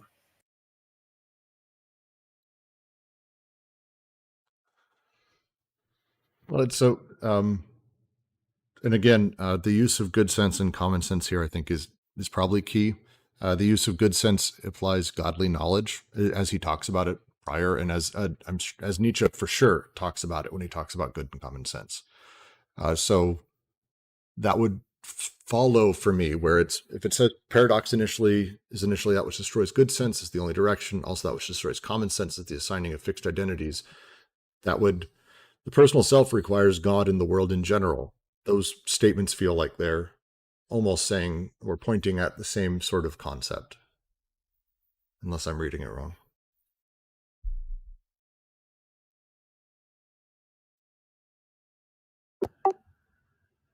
For me, this brings up what does even mean by world and God, because those terms aren't immediately transparent. I'll throw out a possibility. I think what he means by world is the state of affairs, and I think what he means by God is something like logic, mathematics, or like necessity or something like this. If that's true, it's harder to see how that. Well, I don't know. I mean, maybe that does help connect to good sense. I'm not sure.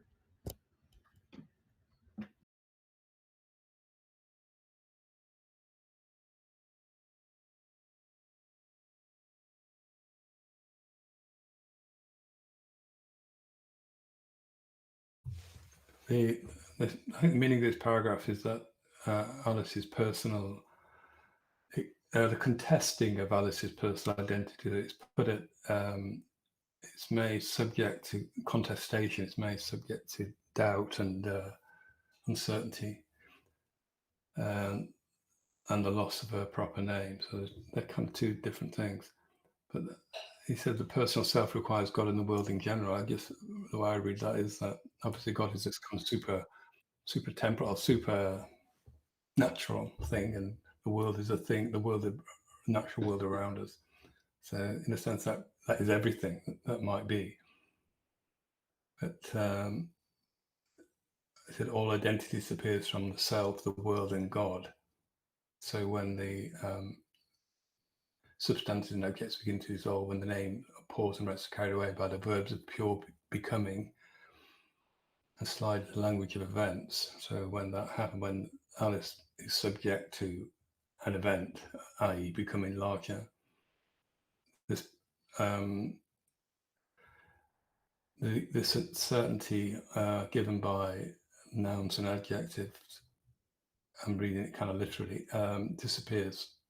So there's no certainty, I would say. That's what I'm reading there. This is a test. No, this is the thing that I think the next bit, test of savoir recitation, which strips Alice of her identity. That's kind of, for me, puzzling. But it's so it's a test. It tests it. Of savoir. It plays the role of the caterpillar, and that's the scene he's referencing, to just state it out, because actually I think Alice might say it best. The caterpillar looks at her in a languid, sleepy voice. "Who are you?" said the caterpillar. Alice replied, "I hardly know, sir, just at present. At least I know who I was when I got up this morning, but I think I must have been changed several times since then." "What do you mean? Explain yourself." "Well, I can't explain myself, I'm afraid, sir, because I'm simply not myself, you see. I don't see. I can't put it more clearly, for I can't understand it myself to begin with, and being so many different sizes a day is simply confusing. So, I think put very nicely is how I feel right now. And then there's the test of recitation. Recite, "You are old Father William." And she gets it wrong, supposedly.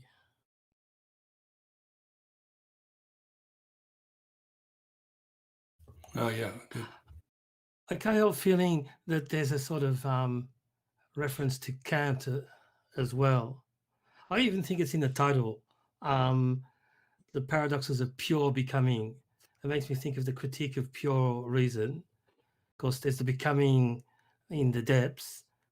It's not pure. And then he's getting the becoming of the surface.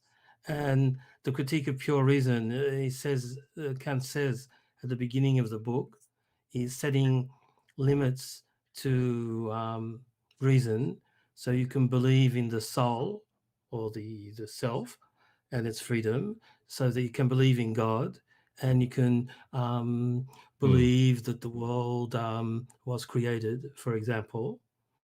And rather than being dogmatic about all that or being skeptical about all that, the project, according to, I think it's his second preface, because people got worried in the first version of the book that it gave way to skepticism. Suddenly, Kant explains in the second preface, no, it's not skeptical. It's to guarantee the self, the soul, God, and the religious hypothesis about the world. So instead of having pure reason that keeps these fixities intact, Deleuze is getting pure becoming that is going to decompose them, fragment them.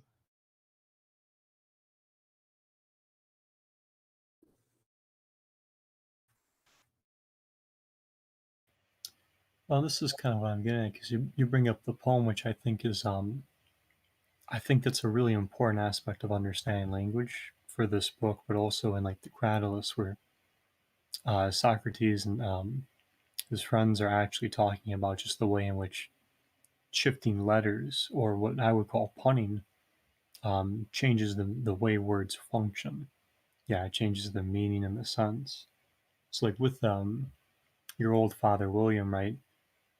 I think it's the griffin. She says that one too. Otherwise, it's the caterpillar. But when she's reciting those poems, they remark a change has taken place because it's not the way they said it when they were children. Right. So we have this sense in which there is this direction toward a correct poem, or at least a poem that was. But then we have the sense of the poem Alice has, right? So now we have all of a sudden a way in which we can kind of work out an event that actually makes those 2 points possible. And so, like, I think the way that punning works there, or at least language, in relation to savoir, or just knowledge, since all of us speak English in this group, but few of us speak French, I think the relationship there is then that savoir would, or like to be epistemic about it, like there's a way in which knowledge is supposed to test the fixed being of things, but to do so, that test actually has an event itself, which is the way in which personal uncertainty has this role as an objective structure, such that we have to wonder now which is the correct form of the poem, right? And so then you construct something sort of at a fixed level to say, well, this is the being of it, right? But then you'd have kind of the question of the copy and the model, or copy and the simulacra again.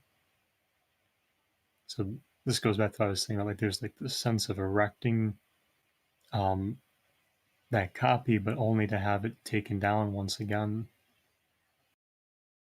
Well, and to follow up what Terrence was saying, and I think actually I'm going to read a little bit of what Bo posted inside of the chat because it's worth just having for posterity and recording. It's from something. Bo, please tell me the source at some point. Just a quote. Each of these dimensions of the proposition identified by Deleuze can be said to be grounded in a specific Kantian principle. The world and its states of affairs is the principle of reference or denotation. The subject is the principle of manifestation, and God, as the locus of abstract predicates, is the principle of demonstration. These are the three transcendent ideas that Kant identified as the three great terminal points of metaphysics in the transcendental dialectic of the critique of pure reason, the self, the world, and God. Followed by another piece.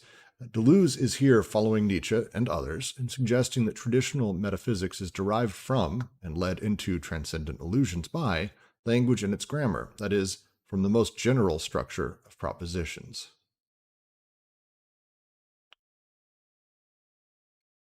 I don't have access to that link, Bo, so I can't see what it is. It's an article by Daniel Smith. I'll just find a link to it that's within our channel. So that's great. Thank you. So Daniel Smith, see, I like his reading because it seems to be including stuff that, I mean, it crystallizes a few things. So I mean, Terrence obviously follows with what you were saying, and you expounded on that a bit, but also the idea of how good sense and common sense, when we're talking about the states of affairs and things like that. I mean, we've been all pointing at very much the same thing. It's a really nice little summary. Any last notes or points? We're hitting the 2-hour mark, and I want to be wary of people's time. Happy to talk about anything at this point. Very open.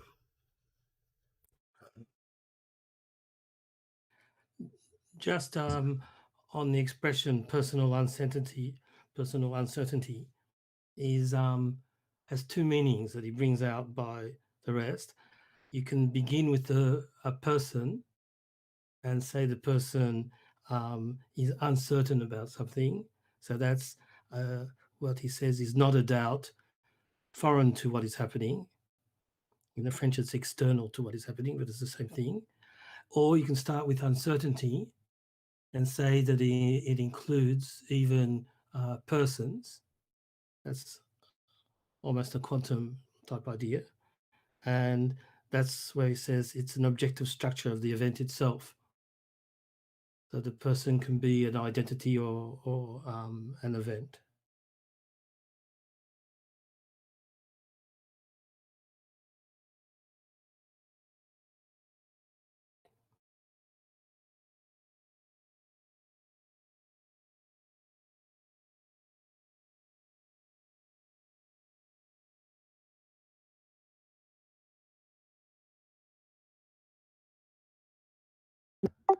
Just a follow-up question to Terrence. With the person as a event, do you feel like he goes into that or explores that connection, like in the latter part of the book where it starts kind of getting psychoanalytical, or do you feel like he explores that elsewhere in the book? I think he explains it before. Sorry. No, that was you. It was you. That was me. Oh, okay. I think he explains it before. I don't like the psychoanalytic stuff at all. I'm hoping with you I'll get reconciled with it, but I don't like it. But he explains it in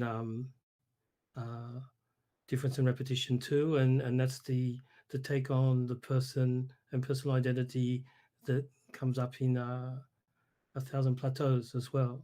So, but I think he does there when he starts talking about singularities and the different geneses.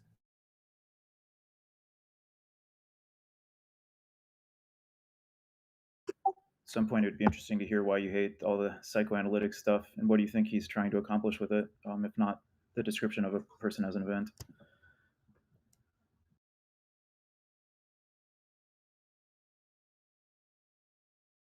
Well, I think he goes beyond, but probably it's the same thing in Difference and Repetition. He was trying to express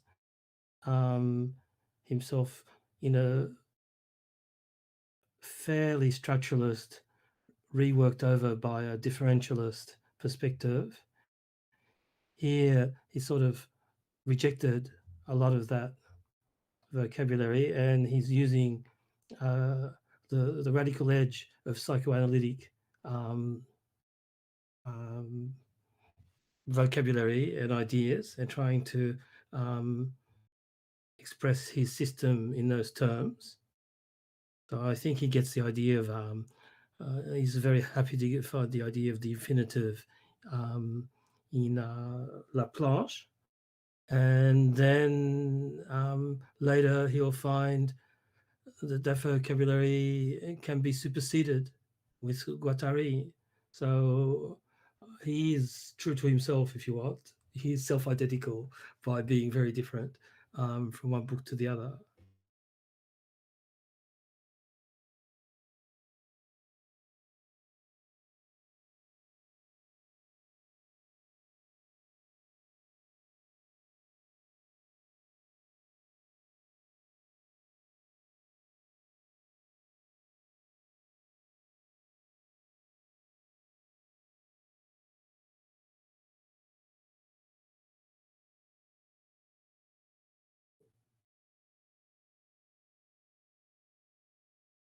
All right. Well, sorry, does someone have something to say?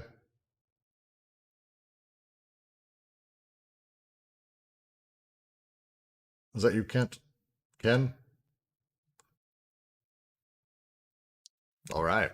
Well, with that, I think I'm going to go ahead and close out the recording and thank everyone for joining us today. Be watching for a new CryptPad link tonight, as well as a new PDF for the next series.